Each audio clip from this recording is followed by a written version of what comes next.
रमज़ानुल मुबारक का महीना ये अभी अभी गुज़रा है। रमज़ान मुबारक के अंदर इंसान अल्लाह रब्बुल इज़्ज़त के अहकामात की ख़ास तौर पर तामील करता है। रोज़े एक मुशक्क़त वाला काम है। रमज़ान मुबारक की रातों में क़ियाम तरावी की सूरत में ये आम रूटीन से हट कर एक मुशक्क़त वाला काम है। अल्लाह रब्बुल इज़्ज़त ने तरावी को सुन्नत की सूरत में उम्मत के लिए बरकरार रखा है। नबी अलैहिस्सलाम ने एक कौल के मुताबिक 3 दिन अदा फरमाई। उसके बाद उम्मत को वैसे ही इख्तियार दे दिया कि हर बंदा बाजमात पढ़ने की बजाय वो अपने अपने घर में अदा करे।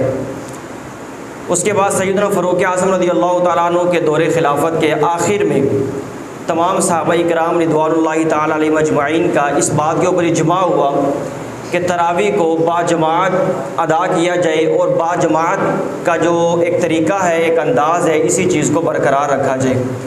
फ़ारूक आज़म रज़ियल्लाहु तआला अन्हु के ज़माने से लेकर अब तक ये सिलसिला उसी तरह जारी व सारी है। रमज़ान मुबारक के रोज़े पहले भी फ़र्ज़ थे, यानी जब ये अल्लाह रब्बुल इज़्ज़त ने हुक्म नाजिल फरमाया अब तक फ़र्ज़ ही हैं और फ़र्ज़ ही बाकी रहेंगे।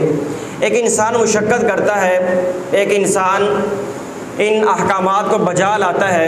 उसके बाद अल्लाह रब्बुल इज़्ज़त ने ये जो ईद उल फ़ितर का दिन रखा है, ये ऐसा दिन है कि इस दिन के अंदर इंसान चाह कर भी रोज़ा नहीं रख सकता।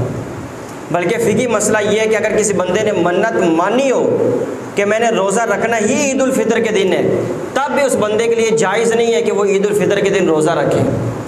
उसकी वजह यह है कि अल्लाह रब्बुल इज़्ज़त ने पहले रमज़ान के रोज़े फ़र्ज़ फरमाए, इसके बाद अल्लाह रब्बुल इज़्ज़त ने ये जो ईद उल फ़ितर का दिन है, ये शवाल मुकर्रम की पहली तारीख़, ये अल्लाह रब्बुल इज़्ज़त ने वो तमाम चीज़ें जो रमज़ान मुबारक में जिनकी पासदारी करना, जिनका लिहाज करना ज़रूरी था, इंसान दिन के वक्त खाने पीने से बचता है, दीगर मामलात से बचता है।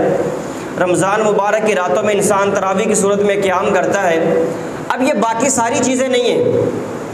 जैसे ही रमज़ान मुबारक मुकम्मल होता है वैसे ही चीज़ें मुकम्मल हो जाती हैं। अब अगर कोई बंदा नफली इबादत करता है तो वो नफली है, लेकिन रमज़ान मुबारक के अलावा बकिया किसी भी महीने में तरावी की सूरत में इबादत मसनून नहीं है। तो ये पहला दिन, ये वो दिन है जिसके बारे में अल्लाह रब्बुल इज़्ज़त ने रोज़े के हवाले से बिल्कुल पाबंदी उठाई हुई है। इंसान चाह कर भी रोज़ा नहीं रखेगा, लेकिन वो तमाम फजीलतें, वो तमाम बरक़ात जो रमज़ान मुबारक में हमें मुस्तफ़ीद होती थी, हमें मिलती थी, उसका अंदाज़ा एक हदीस मुबारक से लगाएं जो हम पहले वैसे बयान कर चुके कि पूरे रमज़ान मुबारक में जितने लोगों को अल्लाह रब्बुल इज़्ज़त दोज़ख से आज़ाद फरमाता है, यानी पूरे रमज़ान में जितने भी लोग आज़ाद हो चुके होते हैं, एक रिवायत के मुताबिक हर रोज़ 60,000 बंदे आज़ाद होते हैं और एक हदीस मुबारक के मुताबिक हर रोज़ 6 लाख बंदा दोज़ख से आज़ाद होता है। और जुमे के दिन वाला मामला इसके बरअक्स है।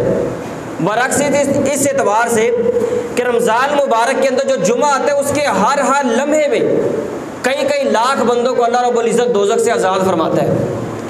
अब एक तरफ ये पूरा रमज़ान मुबारक का महीना है कि शुरू से लेकर आखिर तक अल्लाह रब्बुल इज़्ज़त ने जितने लोगों को दोज़ख से आज़ाद फरमाया होता है, वो जितनी तादाद बनती है उतनी तादाद को ईद उल फ़ितर के दिन अल्लाह फिर दोज़ख से आज़ाद फरमा देता है।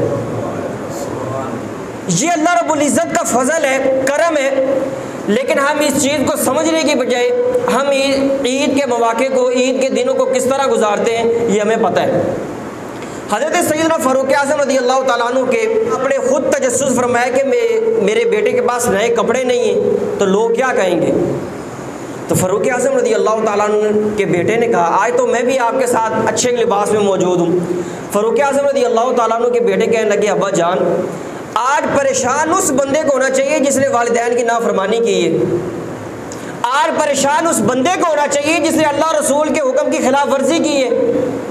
तो एक अच्छे लिबास के अंदर ये होना ये ज़रूरी नहीं है। जब हमने अल्लाह रसूल के अहकामात की पैरवी की है, अल्लाह रसूल के अहकामात पर अमल किया है, हमने वालिदैन की कोई नाफरमानी नहीं की, तो हमें किसी किस्म का कोई मलाल होना ही नहीं चाहिए।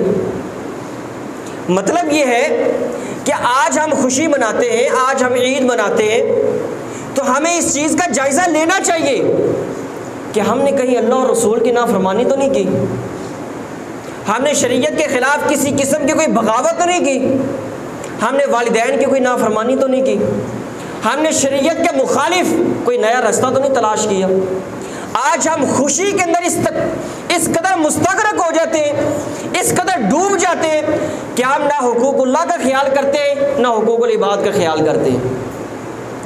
आज हम खुशी मनाएं, दीन इस्लाम का हुक्म है कि हम खुशी का इजहार करें, और ये भी हदीस में मुबारक है कि अल्लाह रब्बुल इज़्ज़त इस चीज़ को पसंद करता है कि मैंने जो नेमतें अपने बंदे को दी हैं वो उसके जिस्म पर नज़र आनी चाहिए, उसका इजहार होना चाहिए। लेकिन इन तमाम खुशियों के बावजूद हम अपने आप को उस अदालत में खड़ा करें जिसके अंदर खड़ा होने से हमें इस चीज़ का एहसास हो सके कि हमने अल्लाह और रसूल के अहकामात की खिलाफ वर्जी तो नहीं की। खुशी मनाएं, आप भी मनाएं, मैं भी मनाऊं, लेकिन इस चीज़ को सोचें कि हम कहाँ खड़े हैं, कहाँ नहीं खड़े। आज ईद उल फितर का दिन है, ईद उल फितर के दिन और ईद उल अज़हा के मौका पर ये इस तरह का होता है, वो जिस तरह कि हम पहले बयान कर चुके हैं कि गलियां आलूदा हो जाती हैं। सुबह के टाइम वो बंदे सफाई कर रहे होते हैं, 10 बजे वो सारा कुछ नसीम मनसिया हो जाता है, सफाई वाला मामला। गलियां आलूदा हो चुकी होती हैं, गुजरने वालों को आजमाइशें हो चुकी होती हैं। ये तमाम चीज़ें हुकूकुल इबाद में आती हैं। इमाम जलालुद्दीन सयूती रहमतुल्लाहि ताला अलैह ने शरह सुदूर में लिखा है कि आम तौर पर ऐसा होता है कि जब किसी बंदे का खात्मा बुरा होता है ना, मौत अच्छी नहीं आती, उसकी 4 वजूहात होती हैं। आम तौर पर ऐसा होता है कि जिस बंदे को गंदी मौत आई है वो 4 गुनाहों में से किसी एक गुनाह को ज़रूर करता है। आपने फरमाया या तो वो नमाज के अंदर सुस्ती करता है, इस वजह से उसकी मौत अच्छी नहीं होती। फरमाया या वो बंदा शराब पीता है, इस वजह से उसकी मौत अच्छी नहीं होती। तीसरा फरमाया या वो बंदा वालिदैन की नाफरमानी करता है, और चौथा फरमाया या फिर वो ये है कि वो मुसलमानों को तकलीफ देता है, चाहे वो किसी भी अंदाज में हो। ये 4 चीज़ें ऐसी हैं जो इंसान के अच्छे खात्मे को बुरे खात्मे में तब्दील कर सकती हैं। आज हम दुनिया के रंगरेलियों में, दुनिया की रंगीनियों में, अपनी खुशियों के त्योहारों के अंदर अल्लाह और रसूल के अहकामात को फरामोश ना करें। हर लम्हा हमारे ऊपर शरीयत की पासदारी ये लाजिम है। एक और मसला, ईद उल फितर का दिन होता है, आम तौर पर ऐसा होता है मुहर्रम उल हराम में होता है, ईद के मौके पर होता है, रबीउल अव्वल शरीफ ख़ास तौर पर 12 रबीउल अव्वल के दिन होता है। हमारे अहबाब कब्रिस्तान जाते हैं, जाना चाहिए, आप जिस वक्त भी जा सकते हैं, कोई रोक टोक नहीं है। ये जो हमारा कब्रिस्तान है ना, क्योंकि आप लोग मुझसे ज़्यादा बड़े, मैं तकरीबन इसको 15 साल से जानता हूँ। एक कब्र जहाँ पर कब्र मौजूद है उसके नीचे भी 4-4 कब्रें मौजूद हैं, 3-3 कब्रें मौजूद हैं, जगह फिल हो चुकी। इसमें मसला ये है कि हमारे अहबाब वो दुआ मांगते हैं, वो दुआ मांगने के लिए ऊपर तशरीफ़ ले जाते हैं। अब हमें नहीं पता कि हमारे पाँव के नीचे कब्र आ रही है कि नहीं, हमें नहीं पता। आप एक कब्र का कोई 15 साल ख्याल ना रखें, आप बता नहीं सकते कि वो कब्र थी कि नहीं, वो निशान ख़त्म हो जाता है। नबी अलैहिस्सलाम ने इरशाद फरमाया, नबी अलैहिस्सलाम ने इरशाद फरमाया कि मैं किसी तलवार के ऊपर चलना शुरू कर दूं या किसी आग के अंगारे के ऊपर चलना शुरू कर दूं, या मेरा पाँव मेरी जूती के साथ सिलाई वैसे ही कर दिया जाए। फरमाया ये मेरे लिए ज़्यादा आसान है इस बात से कि मैं किसी कब्र के ऊपर चलना शुरू कर दूं। इस बात से ज़्यादा आसान ये है, नबी अलैहिस्सलाम ने फरमाया कि मैं किसी की कब्र पे चलूं, फरमाया मैं किसी तलवार के ऊपर चलना शुरू कर दूं। तो ये जो चीज़ें हैं, इन चीज़ों को आप अपने ज़हन नशीन करें, इन चीज़ों को याद रखें, अल्लाह और रसूल के खिलाफ वर्जी ना करें। एक इब्ने मीना ताबी हैं, वो बयान करते हैं कि मैं एक दफ़ा ना कब्रिस्तान गया तो मुझे नहीं पता था कि मेरे नीचे कोई कब्र आ गई है कि नहीं आ गई। वो कहते हैं कि मैंने होशो हवास के साथ, कानों के साथ सुना कि कब्र वाला कह था कि उठ जा, तेरे बैठने की वजह से मुझे तकलीफ होती है। तो ये चीज़ें इनको याद रखें ख़ास तौर पर इस तरह के जो त्यौहार होते हैं, खुशी के त्यौहार होते हैं या जो दीगर मामलात होते हैं, हर मसले के अंदर कुरान और सुन्नत की तालीमात को देखें। नहीं देखेंगे तो फंस जाएंगे हम किसी मसले के अंदर गफलत करेंगे तो कल को जवाब नहीं दे सकेंगे। नबी अलैहिस्सलाम ने सहाबा इकराम से पूछा, मेरे सहाबा तुम्हें पता है मुफलिस बंदा कौन है, तंग दस्त कौन है, नादार कौन है, मुफलिस कौन है? सहाबा इकराम ने इसकी या रसूल अल्लाह कि हम तो मुफलिस तो उस बंदे को समझते हैं जिसके पास कोई माल दौलत नहीं होता। फरमाया नहीं, मुफलिस बंदा वो है जो कल क़यामत वाले दिन आएगा, उसके पास रोज़े भी होंगे, उसके पास नमाजें भी होंगी, उसके पास बहुत सारी नेकियां होंगी। एक बंदा खड़ा हो जाएगा अल्लाह की अदालत में, अल्लाह अज़्ज़ा व जल की अदालत में, और कहेगा या अल्लाह इसने मुझे गाली दी थी। अल्लाह ताला फरमाया कि इसकी नेकियां उठा के उसके खाते में डाल दो। एक दूसरा बंदा खड़ा हो जाएगा, या अल्लाह इस बंदे ने मेरे ऊपर तोहमत लगाई थी, बहतान बांधा था। नबी अलैहिस्सलाम ने फरमाया, अल्लाह ताला फरमाएगा अच्छा इसकी नेकियां डाल उठा के फिर इसके खाते में डाल दो। हर हकदार खड़ा होता रहेगा। नबी अलैहिस्सलाम ने फरमाया यहाँ तक कि उस बंदे की सारी नेकियां ख़त्म हो जाएंगी, लेकिन बंदे अभी ख़त्म नहीं हुए। एक बंदा फिर खड़ा हो जाएगा, या अल्लाह इसने फला हक देना है, इसने यूँ कहा था, इसने यूँ कहा था। अल्लाह ताला फरमाएगा अब उस बंदे के गुनाह इस बंदे के नामे अमाल में डाल दिए जाए। बिल आखिर ये फैसला होगा कि इस बंदे को दोज़ख के अंदर डाल दिया जाए। ये बंदा मुफलिस है। आज हम छोटे छोटे मामलात के अंदर देखें, अभी भी कुछ लोग जा रहे थे नमाज के बाद, अभी नमाज के बाद भी शायद कुछ लोग जाएं, तो इन चीज़ों का ख्याल रखें कि एक मुस्तहब काम के लिए ज़्यादा से ज़्यादा सुन्नत है मुर्दों के लिए दुआ मांगना बस, तो एक सुन्नत काम के लिए कहीं हम हराम काम का इर्तिकाब तो नहीं कर रहे, कहीं हम अपने पाँव तले कब्रों को रोन तो नहीं रहे। हुकूकुल इबाद का मसला इतना अहम है। हज़रत सैयदना इमाम गज़ाली ने लिखा है इमाम अहमद बिन हम्बल के बारे में। एक बंदा आता था उनके पास पढ़ने के लिए, इमाम अहमद बिन हम्बल उसको पढ़ा देते थे। कुछ दिन हुए तो इमाम अहमद बिन हम्बल ने उससे एराज़ करना शुरू कर दिया, इग्नोर करना शुरू कर दिया। एक दिन, दो दिन, चंद दिन गुजरे तो उस बंदे ने कहा हुज़ूर आप क्या करते हैं, मतलब पहले मुझे ठीक पढ़ाते थे, अब आप मुझे इग्नोर करते हैं। अब इमाम अहमद बिन हम्बल ने जो जवाब दिया ना, ये जो हम छोटे छोटे मामलात के अंदर कुताही करते हैं ना, वो उस हवाले से बड़ा मशा ले रहा है। इमाम अहमद बिन हम्बल ने फरमाया कि मुझे पता चला है कि तेरी जो घर की दीवार है ना वो अपनी हद के अंदर है, यानी जहाँ पे होनी चाहिए वहीं पे ही है, लेकिन एक हद के अंदर दीवार मौजूद है, उसके बावजूद तूने मुसलमानों के रास्ते की तरफ से दीवार को प्लस्तर किया है। वो ज़्यादा से ज़्यादा इतनी तय हो जाएगी, इतनी हो जाएगी, कितनी तय हो जाएगी। फरमाया कि जो बंदा मुसलमानों के हुकूक का ख्याल नहीं रख सकता वो बंदा इस काबिल है ही नहीं कि उसको कुरान और सुन्नत की तालीम का इल्म दिया जाए। ये बुजुर्गान दीन की तालीमात देखें। हज़रत फ़ारूक आज़म रज़ी अल्लाह तआला अन्हु को किसी बंदे ने कह दिया, ए फ़ारूक आज़म या अमीरुल मोमिनीन, जो नबी अलैहिस्सलाम के सहाबी है ना हज़रत सैयदना अबू सुफ़ियान रज़ी अल्लाह तआला अन्हु, उन्होंने एक नाली बनाई है। उनकी नाली बनाने की वजह से मुसलमानों का थोड़ा सा रास्ता तंग हो गया। फ़ारूक आज़म का दौरे खिलाफत है। फ़ारूक आज़म फरमाते आओ, अबू सुफ़ियान रज़ी अल्लाह तआला अन्हु के पास है। फरमाया अबू सुफ़ियान तूने नाली बनाई है, मुसलमानों के रास्ते को तूने तंग कर दिए, इस ईंट को उखाड़। एक ईंट उखाड़ी। फरमाया अभी भी रास्ता तंग ही है, खुला नहीं हुआ, दूसरी ईंट को भी उखाड़। जितना मुसलमानों का रास्ता तंग था सारी की सारी ईंटें उखाड़ दी, जितने पत्थर लगे हुए थे वो सारे उखड़वा दी। तो ये जो मसले हैं इन चीज़ों को आप याद रखें। ईद उल फितर के दिन खाली सदका फितर के मसाइल ना याद रखें कि सदका फितर देने 170 रुपये, चलो जी मसला ख़त्म हो गया। ये चीज़ें आपको और मुझे फेस करनी पड़ती हैं। हर लम्हा हमें इनके ऊपर अमल करना पड़ेगा, वरना फिर मामला वही होगा। क़यामत वाले दिन हकदार खड़े हो जाएंगे, किसने यूँ किए, इसने यूँ किए। नबी अलैहिस्सलाम ने एक हदीस मुबारक में इरशाद फरमाया वो बंदा ईमान वाला है ही नहीं। 3 दफ़ा नबी अलैहिस्सलाम ने इरशाद फरमाया। सहाबा इकराम परेशान हो गए, यार वो कौन सा बंदा है? 3 दफ़ा नबी अलैहिस्सलाम फरमाने वो ईमान वाला है ही नहीं। पूछा या रसूलल्लाह वो कौन सा बंदा है? फरमाया ये वो बंदा है जो अपने पड़ोसी को तकलीफ़ देता है। और किताबों में आता है पड़ोसी के अंदर 40 घर आते हैं। आपके यहाँ पे घर मौजूद है ना, तो इर्द गिर्द 40 घर, ये सारे के सारे आपके पड़ोसियों की फहरिस्त में आते हैं। आपने इनको क्या तकलीफ दी है, क्या राहत दी है, क्या सुकून दिया आपने अपनी जिंदगी में। तो ये चीजें अगर नहीं याद रखेंगे तो फिर मसला वही है कि एक बंदा जाग रहा है, बाकी सारी दुनिया सोई हुई है। ये बंदा वही जाग रहा है जिसके सामने मौत का फरिश्ता आ गया, अब उसको पता चला कि मैंने क्या किया।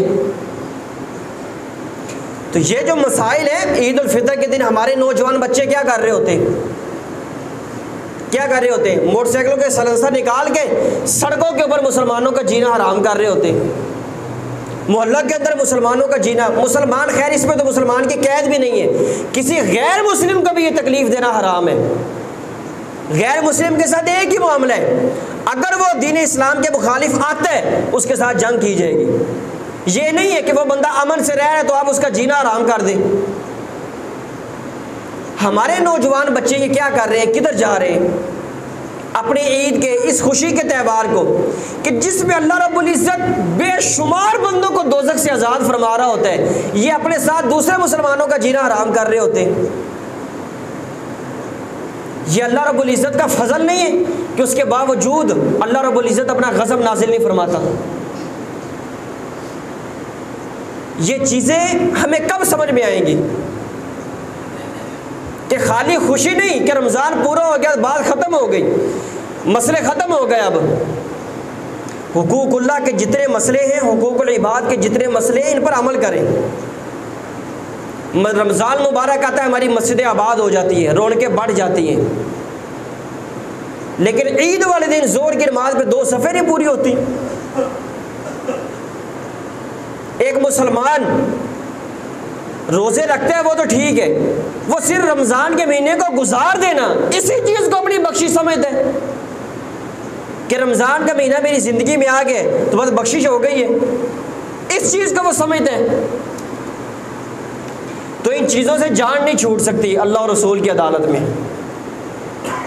छोटे छोटे मसले जिनको हम छोटा समझते हैं, ये छोटे मसले नहीं हैं, ये हमें दायमी तौर पर दोज़ख का मुस्तहिक कर सकते हैं, पक्का पक्का में दोस्ती बना सकते हैं। क्योंकि रिवायात में आता है हुकूक 2 तरह के, एक हुकूकुल्लाह है, अल्लाह के हुकूक है, और एक हुकूकुल इबाद है। जो अल्लाह रब्बुल इज़्ज़त के हुकूक है उनको तो अल्लाह रब्बुल इज़्ज़त बख्श देगा। जो हुकूकुल इबाद है, कल क़यामत वाले दिन अल्लाह रब्बुल इज़्ज़त दोनों बंदों को आमने सामने कर देगा और वह बंदा नहीं बख्शेगा क़यामत वाले दिन। हर बंदे को तो एक एक नेकी की ज़रूरत है। तो ये छोटे छोटे मसले, इसके अंदर गफलत ना करें। दूसरा, आज ईद उल फितर का दिन है। नबी अकरम शफ़ी मुअज़्ज़म सल्लल्लाहु तआला अलैहि वसल्लम ने सदका फ़ितर को वाजिब फरमाया है। मुख्तलिफ़ रिवायात मौजूद है, हदीसें मौजूद हैं। इसकी हिकमत नबी अलैहिस्सलातु वस्सलाम ने इरशाद फरमाई है कि सदका फ़ितर की हिकमत ये है, इंसान के अंदर रमज़ान मुबारक के रोज़ों में छोटी छोटी मिस्टेक हो जाती हैं, कुताहियाँ हो जाती हैं, किसी की गीबत कर बैठे। गीबत करना वैसे हराम है, लेकिन ये इस एतबार से है कि गीबत करने से रोज़ा नहीं टूटता। ये इसे अंदाज में समझा रहा हूँ। छोटी छोटी मिस्टेक हो जाती है कि भूल चूके वो मामला हो जाता है, तो हमारा सदका फ़ितर अदा करना ये उन कमियों और कुताहियों के लिए इज़ाला बन जाता है। एक रिवायत में आता है कि इंसान के रोज़े उस वक्त तक कबूल नहीं होते जब तक इंसान सदका फ़ितर को अदा नहीं करता, मुअल्लक रहते, लटके हुए रहते। एक साहिब निसाब बंदा जिसके पास सिर्फ सोना मौजूद है, तो 7.5 तोले सोना होना चाहिए। अगर सोना भी मौजूद है और उसके साथ चांदी मौजूद है, चाहे वो थोड़ी सी मौजूद है, या उसके पास पैसे मौजूद है, या उसके पास प्राइस बॉन्ड मौजूद है, माल तिजारत वगैरह मौजूद है, हाजत असलिया से ज़ायद माल मौजूद है। ज़कात के अंदर ये होता है कि जिस माल के ऊपर, ये जो 5 माल मैंने गिनवाए, हाजत असलिया से ज़ायद वाला मसला नहीं, बाकी जो 5 चीज़ें गिनवाई हैं उनके ऊपर पूरा साल गुजरता है तो उस वक्त ज़कात फ़र्ज़ होती है। सदका फ़ितर के हवाले से मसला नहीं है। आपके पास सिर्फ इस दिन भी अगर आप साहिब निसाब हैं तो आपके ऊपर सदका फ़ितर वाजिब है। अगर सिर्फ सोना मौजूद है तो 7.5 तोले सोना होना चाहिए, उसके साथ कोई भी चीज़ मौजूद है तो 52.5 तोले चांदी होनी चाहिए। आप इतनी कीमत के मालिक हो जाए कि आप 52.5 तोले चांदी को खरीद सकें तो आपके ऊपर सदका फितर वाजिब है। घर का सरबराह बंदा वो अपने नाबालिग बेटों और बेटियों की तरफ से सदका फितर अदा करेगा। जो बालिग बच्चे उनकी तरफ से अदा करना वालिद पर वाजिब नहीं है और ना ही फ़र्ज़ है, लेकिन अदा करे अगर वो कमाते नहीं हैं तो। इसी तरह सदका फितर ज़कात में ये होता है कि ज़कात बालिग बंदे पर फ़र्ज़ होती है, सदका फितर में ये मसला नहीं है। एक नाबालिग बच्चा वो भी अगर निसाब की मिकदार का मालिक है तो उस बच्चे के ऊपर भी सदका फितर ये ज़रूरी है।